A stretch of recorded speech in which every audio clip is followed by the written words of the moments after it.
mattresses suitable for institutions like hotels and many others for home comfort. With every piece telling a story of royal excellence, our products are built with the highest quality materials made to last. Experience royalty with Royal Foam Furniture, proudly made in Uganda, so buy Uganda and build Uganda. Visit our showrooms at Ginger Road, Chambogo Junction, Bukoto Chisasi Road, and on Victoria Mall, Entebbe, on the first floor.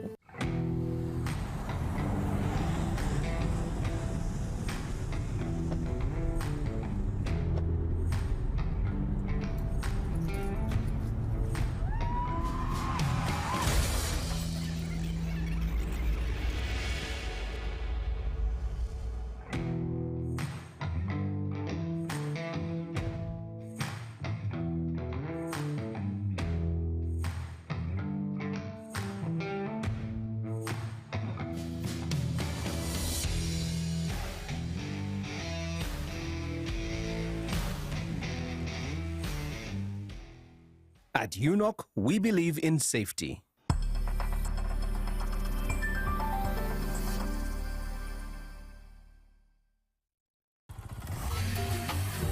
Hello, Kampala, Uganda. In response to the national call of strengthening the traffic security, Good Products Group HGO brand has officially launched the Rider Selection Campaign. Registration is now open.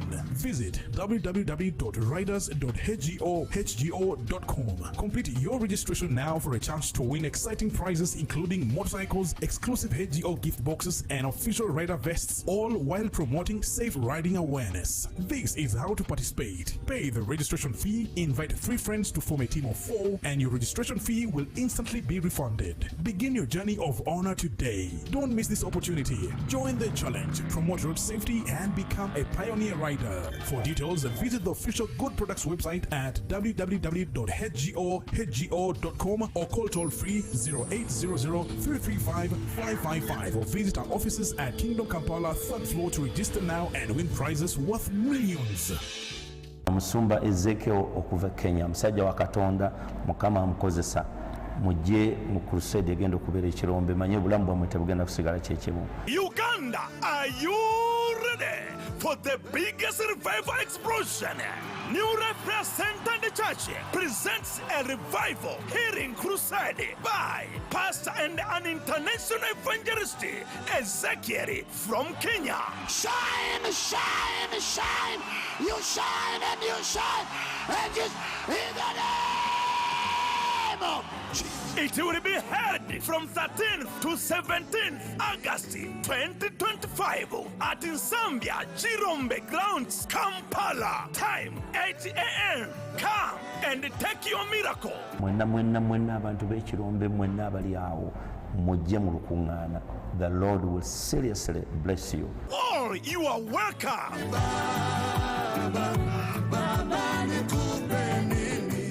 Taxation is a bit complicated, and the only way to demystify it and make it as easy to understand and to comply with is through engagement. Is there a limit to the number of cars a returning citizen is bringing into Uganda? Who has paid the excise duty on this water is not the supermarket which has sold you this bottle at 1,000. It's not the business.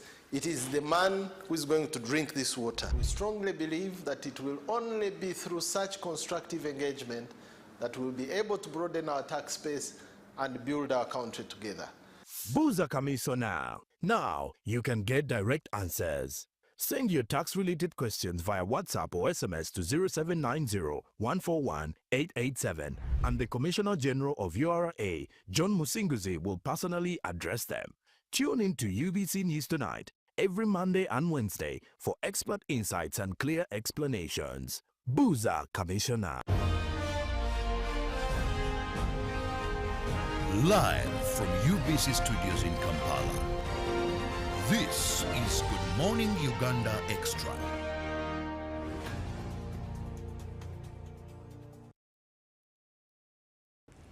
Good morning and much thanks for being with us on UBC TV. Welcome to The Extra. I'm Robert Chirabo Nyonyitono. Now this morning we are going to be discussing something, oh my God.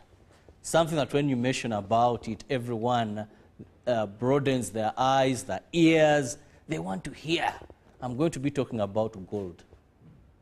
This morning I'm going to be discussing gold, matters of gold, gold trade in Uganda. So call someone, wake up someone, let's understand what is the gold trade in our country. I'm Robert Chirabo Nyonyitono, in case you have just joined, but I'm with Engineer Olanya Oleng Tony, who happens to be the CEO of Global Gold Consortium. And we are looking at natural resources governance in our country, to be more specific, the gold trade in Uganda. Engineer, you're most welcome. Thank you, my brother. Thank you for having me on UBC TV. Thank you, Uganda, and thank you to the world for tuning in to have a discussion into a critical sector that controls the world economy. I'm very excited when I hear the word gold. Now, to begin with, what is Uganda's influence when you talk about gold? What is the influence of gold into our economy? How is our trade moving? Basically, when we talk about gold, we're talking about a yellow metal that contributes to the largest export earner for this country. Gold alone in the last financial year generated about $2.7 billion to this country. Gold alone? Yes, gold alone. Single-handedly, gold is the leading export earner for this country. So its contribution to the economy of this country is quite enormous, and that is a fact that should push every citizen of this country to be interested in understanding how the trade is, how do we get involved, and of course for also government to increase its regulatory frameworks to ensure that the trade is more transparent, the trade is more lucrative, and more people join, because we need more players in the sector. Uganda's gold reserves are untapped. There's a lot of potential in this country. So we, with the right investment as a country, we can have a lot changing in our economy. Yeah. Now, when you speak ordinarily about it, gold brought us this amount of money in terms of dollars. It's the largest export earner. One watching us, everyone is interested by that word gold. But one would wonder, do we even have people dealing in gold in Uganda? How do people venture into this thing you're talking about, going the regulatory framework, know that? Please break it down. Generally, the mining sector in Uganda is a very lucrative one. I will tell you that Ugandans are into mining, active mining. I know the stone quarries. That is part of mining, even yes. Sand mining. Even sand mining, yeah, that's part of mining. Yes. I will tell you that the different categories of minerals are quite broad-based. We have industrial minerals, we have the precious metals, which gold falls under, and a lot more others. But I will tell you for a fact that in Uganda we have a platform called Uganda Association of Artisanal and Small-Scale Miners that has put together associations and different groups who are into mining, cooperatives, associations. They're about 158 going to 160. And this team has put together an umbrella that brings all the miners in Uganda. About 60 cooperatives are doing gold mining. So the number, and each cooperative can be having thousands of miners. So look at the numbers then. So Ugandans are into mining and are doing active mining. And most interestingly, the team at Uganda Association of Artisanal and Small-Scale Miners, in short form UGASM, under the stewardship of my brother Asimwe, Kenneth, they're doing an amazing job to see that the sector is opened up, we get more players in the sector, and to see that the narrative is changed. And one of the narratives to change it is to make sure that we open the sector for other players, for other citizens to join. Okay? It is disheartening for me to see children from Karamoja on the streets of Kampala when Karamoja is rich in gold. Karamoja is the most mineralized region in this country. So what does it tell us? It tells us that we have an information gap that UGASIM is trying to fill up, that the new platform that the Global Gold Consortium Uganda chapter is trying to fill up. All this is to open up the sector. There's a lot of public sensitization that needs to be done. There's a lot. We are sitting on a lot of untapped revenue, so we need to do works in relation to mining extension services, take the training closer to the local community, so that people get to know what exactly is gold. How do we prospect gold? How do we mine gold? How do we do it in a sustainable manner that doesn't affect the environment? You know, so we can see that it is sustainably done, but as well, the income streams come in well. So that is why these engagements are very, very eminent to this country. And for a fact, the Association of Artisanal Miners and Small-Scale Miners under UGASIM is doing a very incredible job, and I want to applaud them. The reason is the biggest supply of gold comes from our small-scale miners. The small-scale miners and artisanal miners. Those are the ones running the industry now. They are the ones controlling the stake of the gold supply in Uganda that comes out. So what does it mean? It means that government must be deliberate in investing strategically in the mining sector, in the gold sector, through these associations that are very streamlined. And they're very organized. They're not a weak association. They're rich if they have a powerful office in Kingdom Kampala, meaning they are not a small sector. They are small because the public has not been made aware, and even the corporate sector has been left out. You find the banks don't understand the mining sector. The banks have agricultural departments. The banks have oil and gas departments, but they don't have mining departments. So it's high time the banks start to hire geologists, the mining engineers, so they understand this concept, because they're missing out on a lot of money. Let me give you facts. Imagine in Mubende alone, they're doing transactions of close to 6 billion in a space of 3 to 4 weeks. And there is no single bank doing banking there. Okay? These are guys who are transacting in millions of dollars on a weekly basis, but there's no bank branch there. So the banks need to interest themselves in what we call gold banking. So that means if you look at how the trade is getting streamlined, we appreciate government for what they're doing, but a lot more needs to be done. A lot more needs to be done, a lot more investment needs to be put. I appreciate government in the next financial year. Government has put close to 38 billion shillings for mineral beneficiation programs to support the sector. But a lot more needs to be done, because imagine, this is an economy that, this is a sector that is generating 3 billion, close to $3 billion in the economy. That is what is declared. But you know, there's a lot of undeclared export as well. So if gold is generating approximately $3 billion into Uganda's economy, and government had put the right investment in the sector, it means that we can diversify the economy through the gold trade alone. The revenue streams from the gold trade. The necessary investment. Which investment are you talking about that government, if government had put or should put? Number one, government should invest in exploration. Exploration is a process that is continuous. Of course, there was an announcement by the president in the State of the Nation address that we have over 31 million tons of gold. Of course, we need to give more confidence to the investors by continuously doing independent audits. The government must invest strategically in exploration. Number two, government must invest aggressively on the, in the sector for the small scale and artisanal miners. Why? Because these are Ugandans in most cases. So it means government is investing in its citizens. Two, these are Ugandans that are controlling the economy and generating the biggest revenue for this country. So they must invest in soft loans for these people. That's why the banks must strategically align themselves. It must be a government policy. Government must invest in what I would call extension services, mining extension services. Support associations like UGASIM so that they have resources to train miners into sustainable mining methods, into safety methods, into how to source gold better. So there are the elements of investment that government needs to put in place. Of course, I appreciate government now. Strategically, they have brought in Bank of Uganda. In June 2024, Bank of Uganda introduced their gold buying program, meaning Bank of Uganda wants to start sourcing gold from small-scale miners and artisanal-scale miners directly, even the large-scale players. What does it mean? It means Bank of Uganda now coming in as a player will sanitize the gold trade in Uganda, open it up to the banking sector, meaning other banks can also invest in. Okay?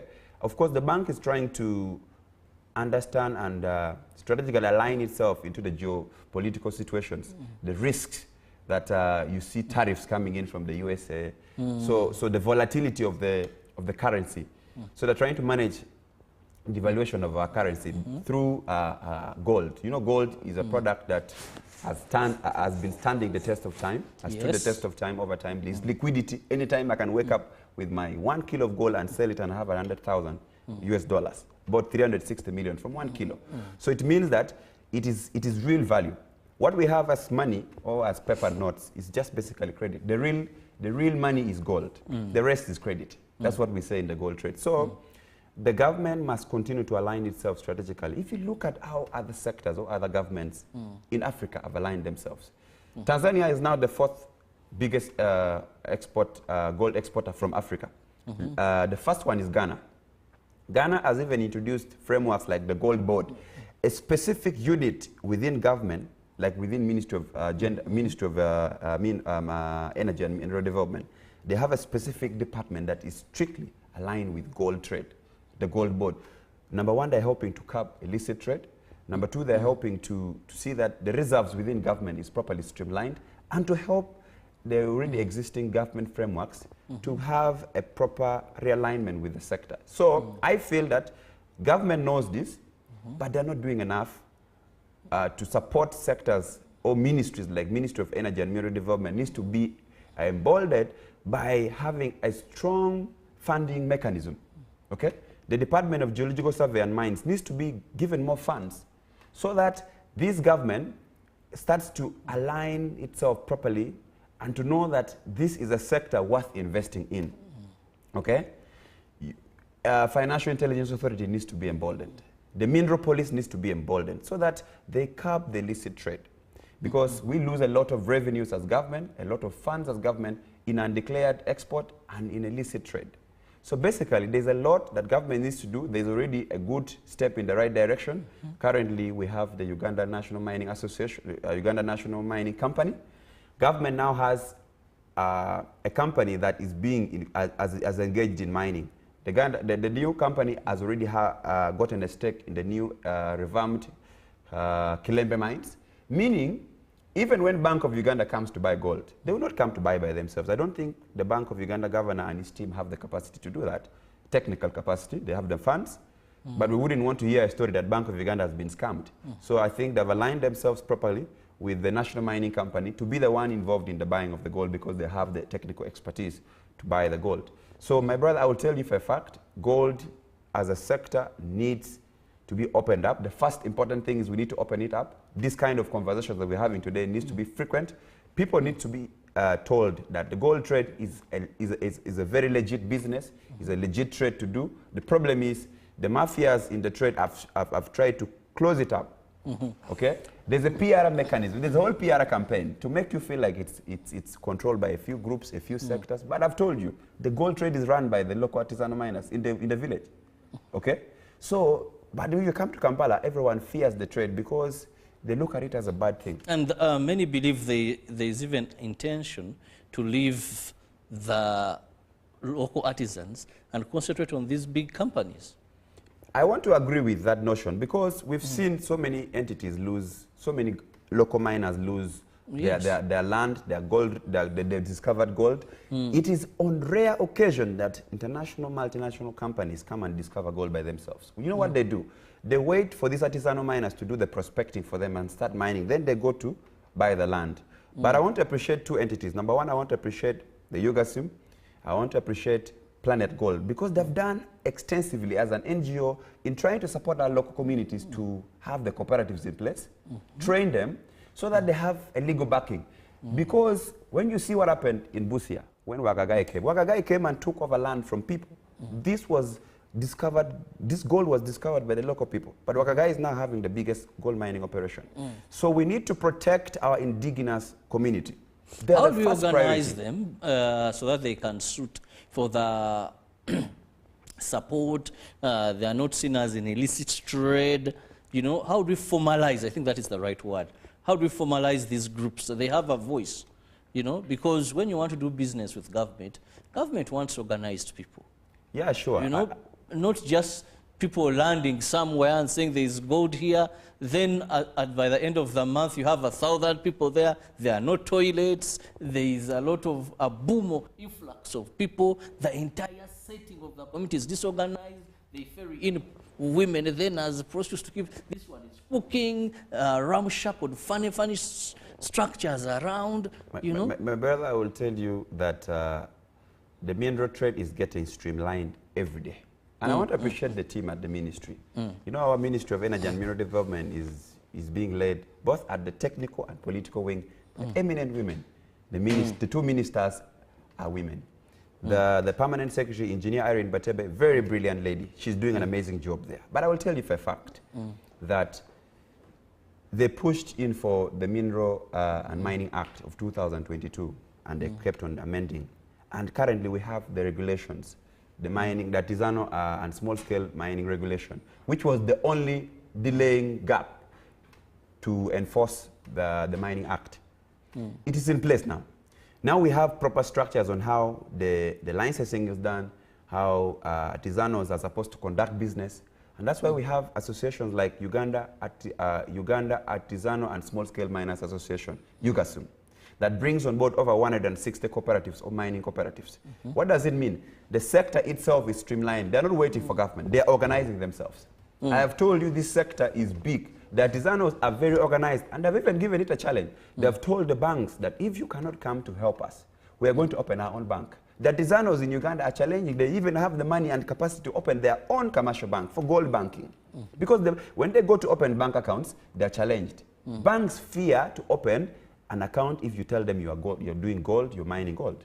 You can imagine. So that's why I say even the corporate sector is a bit backward in information. But what I will tell you is this. The artisanals are organizing themselves daily, and I encourage them to register as membership of the Association of UGASUM. Because that way, the leadership of the association can best defend you. Entities like Planet Gold and Impact Global under Lean are able to help you better. Okay? Because now I'll tell you, they were lacking mining equipment, small mining equipment. But they're heroes in Uganda, young heroes, young engineers from Makerere like Derek. They've come up and they're working out small mining equipments to support these local artisanals. And I will tell you for a fact, there are even discussions now that we should have specifically tailored programs, 2 weeks programs, 3 weeks programs, training, short courses to support these groups. Okay? We've currently had engagements with mining universities from South Africa who are willing to help these local artisanal miners. But we want to have that as an organized framework. So these discussions are ongoing. We want to streamline the sector, empower our capacity. We're not going to wait for government alone, much as we will encourage government to come. We will empower ourselves locally. And also we're encouraging the local governments. When you, as a district, you're planning, you have a natural resource officer in the district. Every district has a natural resource officer. Make sure in the budgeting lines you have something for the natural resource beneficiation or development programs within your district. You will find districts like Abim, okay? Abim district that nearly discovered one of the best alluvial gold in Uganda. They will not, they were not prepared for that, okay? So there should be preparation. There is a lot of untapped, and this goes as encouragement to the districts that have not yet had active mining. Districts like Agago, districts like Lamuo, districts like Pade and Kitgum, that have untapped potential, okay? Namayingo has untapped potential. The district, the local governments should not wait for central government. They should align themselves to how the government has structured these programs and ensure that in their local budgeting, they put funds to support local mining, okay? This will go a long way in ensuring that we have improved and increased productivity, ensuring that we have sustainable sourcing of gold and mining. So there should be a program, much as government has plans now to have buying centers and structured frameworks within the gold buying areas in Uganda. The local government should be directly involved in ensuring that the trade is opened up, in ensuring that we have these spaces open, okay? And I encourage even the local media houses have these discussions about natural resource governance. Because when we don't do this, what we're doing here now, I'll tell you for a fact, we will have situations like we see in South Sudan, in Sudan. What they're going through is what we call natural resource curse, okay? Because you will see how entities from the UAE are being accused for funding the war in Sudan and in South Sudan because of the gold trade, because of the oil and gas sector. So these discussions need to be opened up and need to be streamlined and decentralized up to the local level. People need to understand this. We cannot have political leaders who don't understand the natural resource sector. Yet this is a sector that globally, in DRC, in Congo, in South Sudan, in so many countries, in Central Africa, this is a sector that has been used by the Western world, the proxies, to fund war in Africa. So we need to have this discussion, because this is a matter of national security. Government needs to involve itself in emboldening mineral police, in emboldening the Financial Intelligence Authority. Give them more funds. Give more funds to the Ministry of Energy and Mineral Development, because this is a key sector that holds this country, both in terms of the finance and the economy, but in terms of security as well. So we need to have these discussions. What has been the problem is the sector had been closed out. Okay, so the sector had been closed out, and now you're yearning for space, you're yearning for recognition, you're yearning for policies, and to see this sector is streamlined. And of course, getting from what you're saying, you're very passionate about the local artisans. These boys and the women we see, you say they contribute most, not the big companies. So I see the direction where you really want to drive the thing too. But allow me to go for a very short break. I return, I still have Engineer Olanya with me in studios, and we are discussing natural resources governance, to be very particular, the gold trade in Uganda.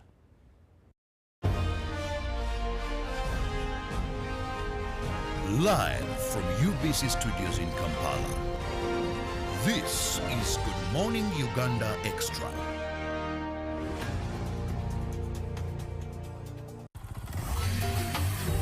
Hello, Kampala, Uganda. In response to the national call of strengthening the traffic security, Good Products Group HGO brand has officially launched the Rider Selection Campaign. Registration is now open. Visit www.riders.hgo.com. Complete your registration now for a chance to win exciting prizes including motorcycles, exclusive HGO gift boxes, and official rider vests, all while promoting safe riding awareness. This is how to participate. Pay the registration fee, invite 3 friends to form a team of 4, and your registration fee will instantly be refunded. Begin your journey of honor today. Don't miss this opportunity. Join the challenge, promote road safety, and become a pioneer rider. For details, visit the official Good Products website at www.hgo.com or call toll-free 0800-335-555 or visit our offices at Kingdom Kampala 3rd floor to register now and win prizes worth millions.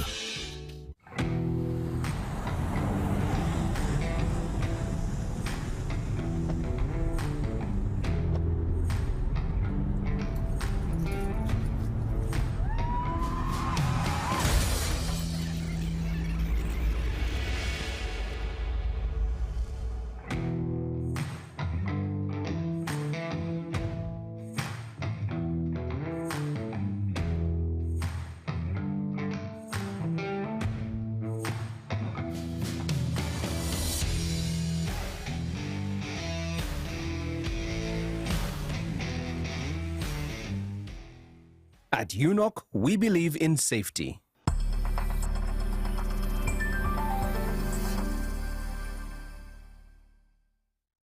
This August, East Africa becomes the center of African football.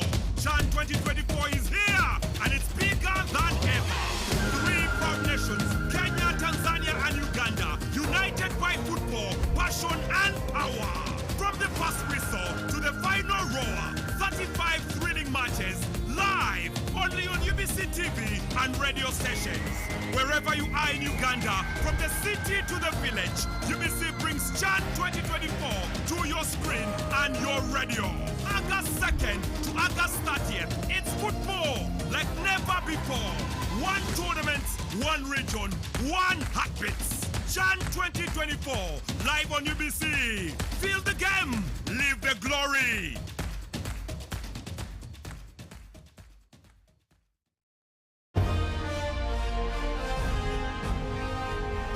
Live from UBC Studios in Kampala, this is Good Morning Uganda Extra.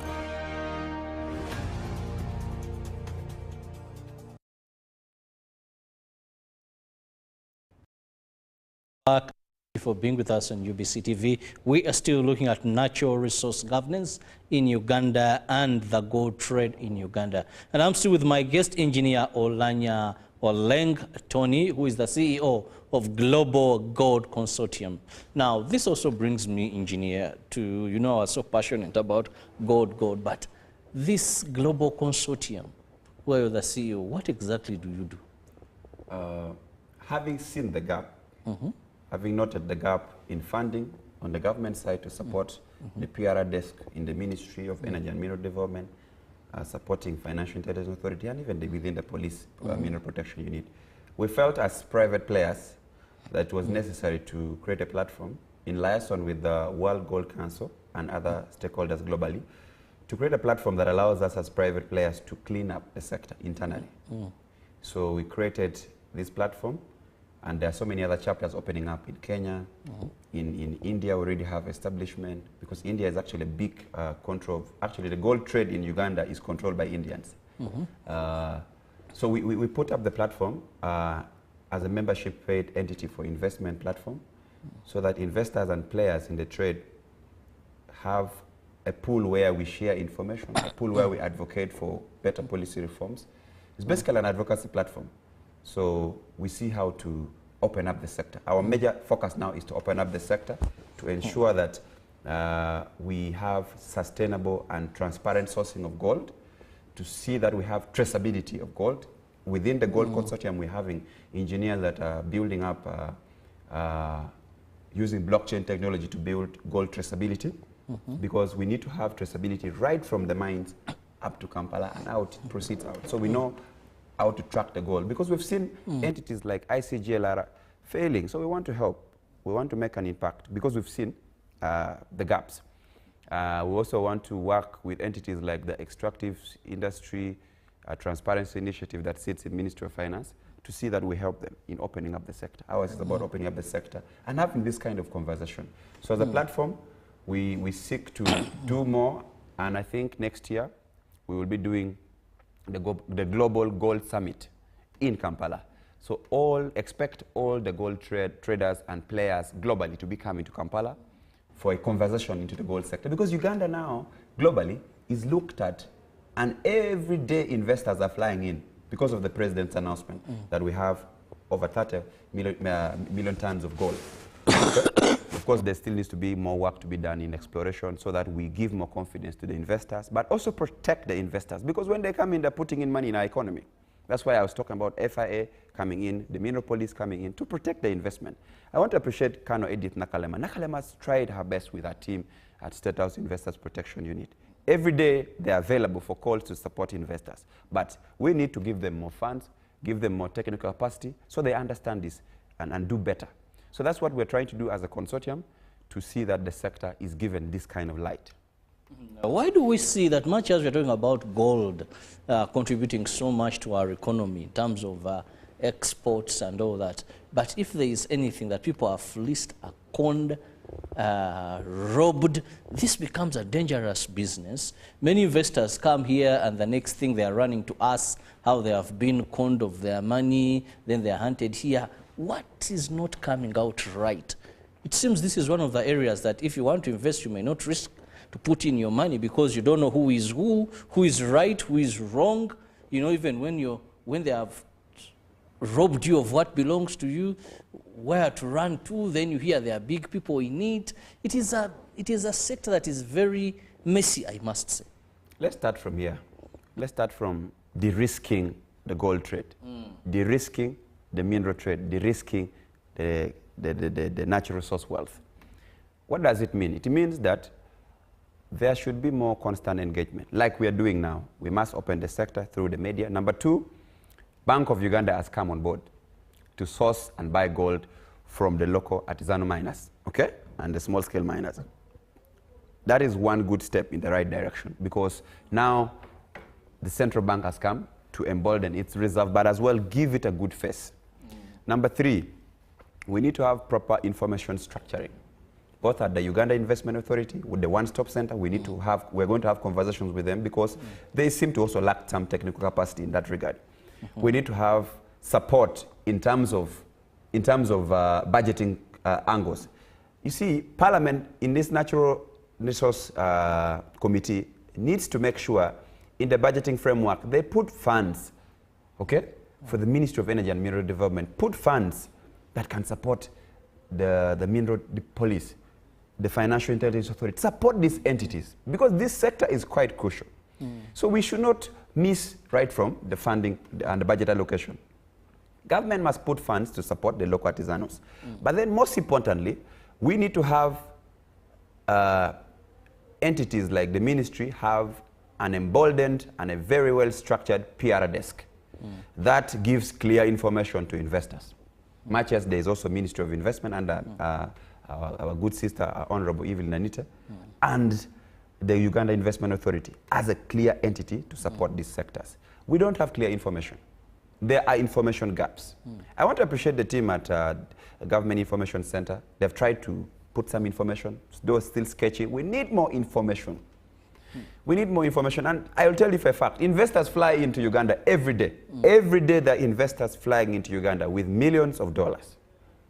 Millions of dollars. And every day in Kampala or in Uganda, investors are losing money in millions of dollars. What does it tell you? They don't have information. Somebody has posted a picture or video of something they call gold on Facebook, on Twitter, on any other platform. They've seen it, they've communicated, they've shared WhatsApp numbers. The guys are flying into Kampala. They lose their money, and the picture and the image of this country keeps getting degraded every day because of the illicit players. So how do we control that? Have proper information flow. And I encourage these investors to do proper due diligence, but make sure you have clear information. At least come to the Ministry of Energy and Mineral Development. Come to the ministry. If you don't know anything but you have your money, come straight to the ministry. After landing in Entebbe, the ministry has an office in Entebbe. Stop there and inquire physically if you don't have access to information on the website. So that goes to the ministry, putting up proper procedures of gold trade or the mineral trade in the websites. The website is not properly updated. That's what I've seen from my observation. So we need to support the ministry. We cannot complain. Government must put money there. Okay? The ministry is underfunded, yet they're the biggest the biggest earner for this economy. Oil and gas is coming up. The electricity still falls under that same ministry. The oil energy sector under the same ministry. Minerals under the same ministry. So this ministry needs to be given proper attention. That is what I see. So what does it mean? And also, you don't only blame the people in Uganda. Blame also the investors. These investors, some of them are also stubborn. The investors are in about 4 different categories, the so-called investors. Some of them come in as investors when they really don't have the money. Okay? That's one. So they start fooling around with our local artisanal miners or the sellers locally here. So they create a situation of mistrust. You find miners from Busia, Abim, miners from Namayingo, Kasanda, Mubende, Moroto. They don't want to come to Kampala. Why? Because when they come to Kampala, they lose their product. Either to these crooked refineries, either to these crooked people who call themselves buyers or investors. The second mistake the investors or the so-called investors do is they come in with the wrong detail from the word go. They come in with the wrong visa.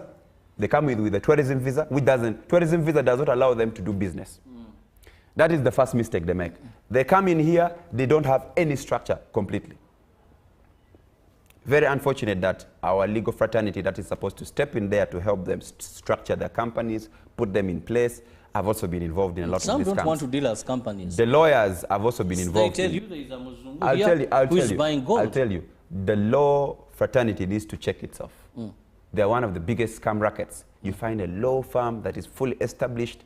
I'm yet to find credible lawyers. Actually, after this show, the lawyers that are clean in the gold trade should let me know. I am yet to find credible lawyers in the gold trade in Uganda. I am yet to find one. I've seen a number of stories actually running on a number of and these are established and law they talk firms. about established law firms. Look at Counsel Musoke. Very established senior counsel, messed up in the trade. That's the another story that was running of recent... Of this German investor called Christian, where he lost close to $2 million. Yes. Because you trust yourself and put yourself in front of a law firm and they think they're established. So we need to have that proper information structure. Actually, all this scattered information that I'm giving should be put under one desk. We should pick examples. So that an investor moves into the country. One desk. Gets all the information under one flat, under one roof. But what are you going to do to these tools? You see, let me give you an example. You see what Ghana has done. Ghana has the leading the leading gold exporter in Africa. Of course, the global leading gold producer is China currently. But Ghana, as the leading exporter in Africa, they have created something they call the Gold Board. They have a whole specific platform called the Gold Board. The president has given them support.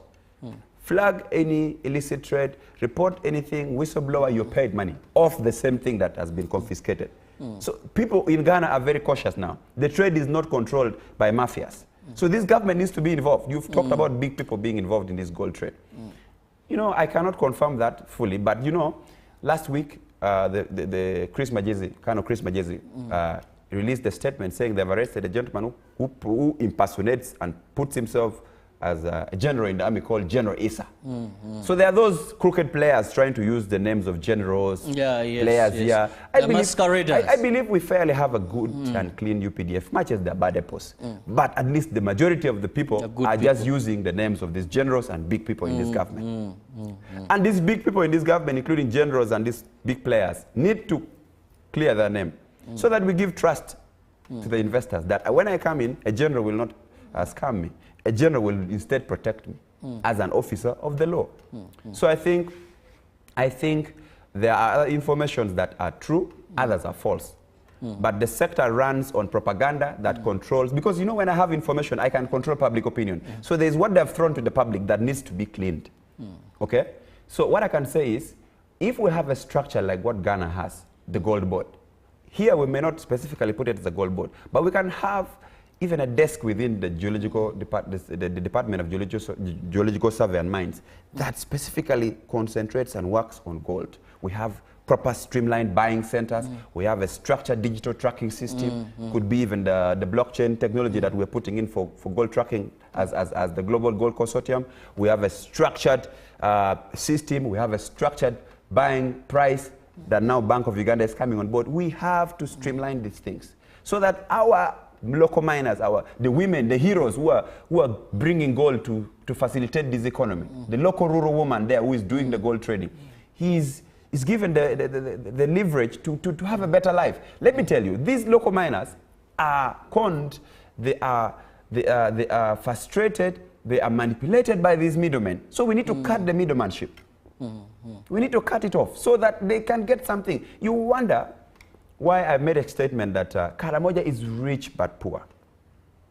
Karamoja is what? Rich but poor. Why? It is the most mineralized region in Uganda. Karamoja has every mineral. Gemstones, gold, limestone, marble stone, any kind of thing Karamoja has. But they're the poorest. You see the kids from Karamoja on the streets of Kampala. Very disheartening. But they have all the gold, the minerals there, lying back at the backyard. So you see how God does it. It's not exploited. You see how God does its creation. God gave Karamoja the minerals. They don't have so much of the fertile land, meaning they were supposed to earn from the minerals. There are parts of Karamoja that do well in farming, but the greater part doesn't do well. They're supposed to then earn from the mining. So when you remove them from that economy that they were supposed to have as a blessing from God, you are creating more social problems. That's what we see in Kampala. The problems in Kampala, why we see these Karamojongs in the streets of Kampala, or the beggars, is because of what has been done in the poor governance of the natural resources within the district, both at the lower local government and within the central government. Well, so much interesting information here on the natural resource known as the yellow metal, that is gold. Now, how best can we tap into this potential? What are the mistakes, or what is it that we are not doing right? And actually, how can we fight illicity? Because most of the people in the gold trade, many will tell you, very few will register as companies, very few will be direct buyers, even if someone has gold, you know. You go like it is theft, like you're carrying out theft. Firstly, the mistake they make, they conduct gold business in hotels, in apartments. I mean, it's... You bring the gold, the investor is coming, they bring the money, they sample, let me tell you You're going as a thief, they are buying as if guns. Let me tell you a fact. Most of the people call themselves investors. And I think we were having an argument on X with the Minister of Investment. When they say an investor, Africans or Ugandans think an investor must have a white skin. I myself can be an investor. I think the local portfolio investment figure is $50,000 for Ugandans, about 100 and something million. Okay? Meaning, if I have $50,000 or about 150 million, I am an investor in Uganda. Two, the investors who are coming from outside the country must have a bare threshold minimum. I think there's about $200,000 to $300,000. Not every fellow who comes in is an investor. The other thing is, the scammers are not only blacks. I have seen white people who are scammers. Let me give you an example. Currently, there's a gold refinery called Feldstein Trading, run by an Israelite called Carlos Cohen. Very well structured. That's actually the gold refinery that is doing refinery for Bank of Uganda. Okay? They're the ones refining for Bank of Uganda. It's a state-of-the-art gold refinery. Now, Carlos has people, 2 white men, who flew in from out of the country and are settled in Kampala, running around scamming people, claiming to be Carlos, impersonating Carlos. The real Carlos is there, who runs Feldstein Trading, but there are 2 white men who are scammers, who are flown into Uganda, claiming to be Carlos. That's how complex the trade is. Even the whites are scammers. And then most of these people who come in and claiming to be buyers are basically people who are brokers, and they're just holding money in trust for people in Dubai, in the UAE, in America, and in China. Well, we've come to the end of this, but I'll just give you a minute for your parting shot, please. For my parting shot, I appreciate the government for doing what they're doing, but they need to do more. Number 2, we need to de-risk the sector. I encourage the media and the public to be interested in the gold trade because that's where the money is. And this is it. This is not about capitalism, okay? This is what we call global resource positioning.